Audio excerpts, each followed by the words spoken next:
And we're back again with another episode of the running streak.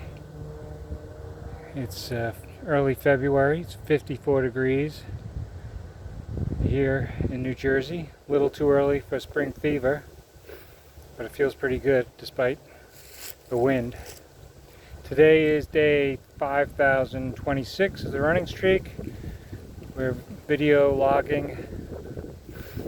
Hopefully we'll get to 15 years, that's the goal. So, someone just asked me over the weekend, they said, how do you get on a schedule for running?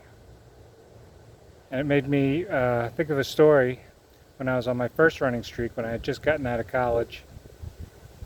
I was on a little running streak of only 2 years, little one.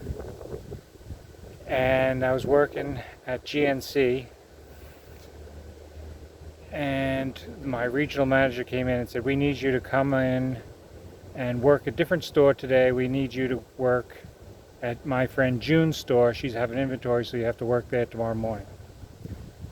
And so I said, okay. And she said, well, don't worry. When your store has inventory, she'll send someone to help you. So I said, oh, okay.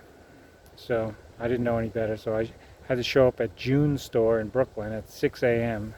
to do inventory. So that went on all day.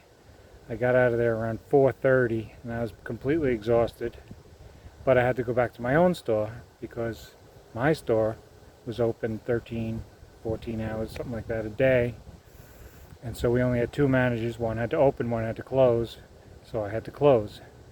So I got something to eat, and then I went over to my store and got there, I don't know, 5:30 or something. Had to stay till closing 10. So I'm completely exhausted at this point. I had no idea that this day was going to be so long. I had no idea I was going to be stuck at June's store all day. And then I had to come back and close my own store. So I get home after closing my store, and it's probably 11 o'clock at night. And I still have to run because, you run every day. So I throw on some running shoes and I go out the door, and I'm completely wasted, tired. I said, I'll just run over to Clove Lakes, get 3 miles in, and then come home and go right to bed.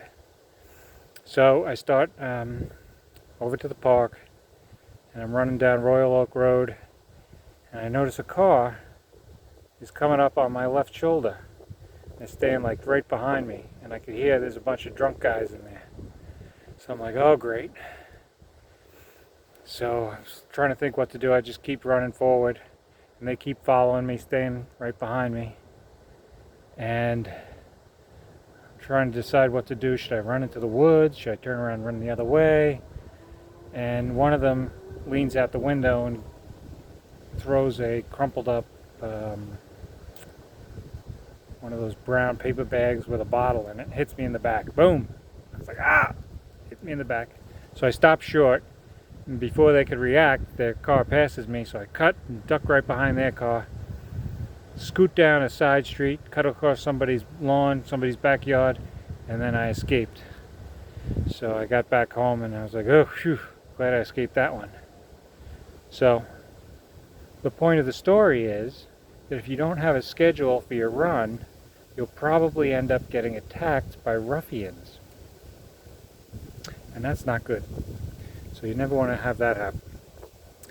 But seriously, what the story, the moral of the story is, come up with a schedule, and don't get yourself in that kind of situation ever again where you're out of time and you have to run at night or anything. So what I do now is I plan my day around my workout. So whatever I'm going to do, as soon as I can in the morning, I make time to run. So if sometimes I have an early job nowadays at 6 a.m. and I know that I have a break at 10, so I'll run at 10. First available time to run, I run. I don't put it off. I don't say, oh, maybe I'll go after lunch, or maybe I'll go in the afternoon this time. It's always the first available time slot to go, I go. So sometimes I have to work 6 to 3:30 or 4 o'clock in the afternoon.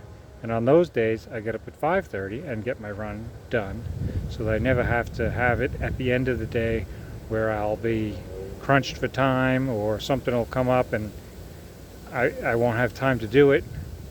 So I always go first thing in the morning. Plan the whole day around your run. So I would say as a result of that, 99% of my runs have been in the morning. Probably 1% have been in the afternoon and 0% at night since then. So make your workout a priority. Not work. Who cares about work? And just the end of the story, as you could probably guess, when I was working at the GNC, and then our inventory day came, Linda didn't send anybody to help from June's store because June's their little friend. So we got screwed over. So that's just another little lesson. Don't ever work retail. Don't ever work for GNC because they're all jerks. All right, we'll see you on the next one. It'll be Sunday, end of the week.